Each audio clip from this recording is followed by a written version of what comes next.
Hey everybody, Roger Levin here with your Specialty Practice Production Pearl of the Week. Would you like to do more of something you're already doing that will lead to increasing practice production? And I'll remind you, point number one in this training pearl, that production is the single most important factor in the success of a specialty practice. It's the most important metric we look at. It tells us more about the practice when we look at production and production ratios than any other single statistic. There are other statistics, but production is still the most important. So if you want to increase production, you step back and you say, well, what goes into production? It could be doing more implants. It could be doing more root canals. It could be doing more periodontal surgery. It could be attracting more children for a pediatric practice. Whatever it is, we need to think about what makes up our production. And then we need to set goals. And that's my main point in this training video.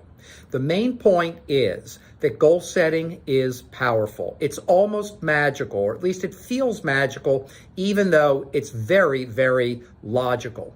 Now, to have a goal, you must have three things. It must be written down, it must be measurable, and it must have a deadline. Writing it down is focus, deadlines create accountability, and measurement is the only way to know, did I actually achieve the goal? But there's a new piece of motivational science that I want to share with you, which is that you can take the deadline, which is often 12 months. I love 12-month deadlines. With our clients, we work on 12-month goals every January, December for the next year.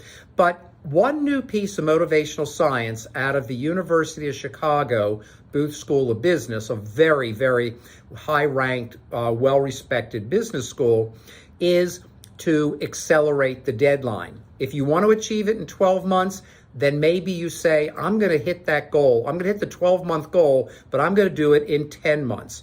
Why would this be important?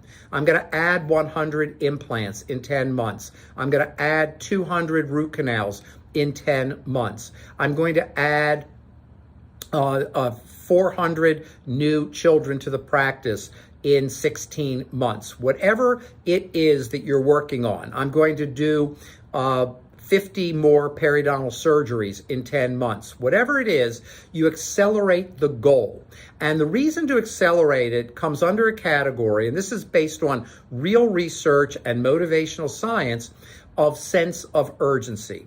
The longer you give yourself to achieve a goal, the slower you often move into it, the more lag time in that motivational period. And motivation is just like any type of energy. It runs out. You can recharge it regularly, but it does run out. And if it runs out, you may never pursue the goal at all. So next time you set goals, look at the deadline. For me, it's usually 12 months. And then see if you are comfortable accelerating it by a little bit or a lot. The more you accelerate it, the more sense of urgency. And why? Because then the more likely you are to achieve it. And that's how goal setting works. We look at what we're setting goals about, and does it add up to increasing practice production, which is our major focus of the work that we do. And that's why I always end by wishing you increased practice production every year.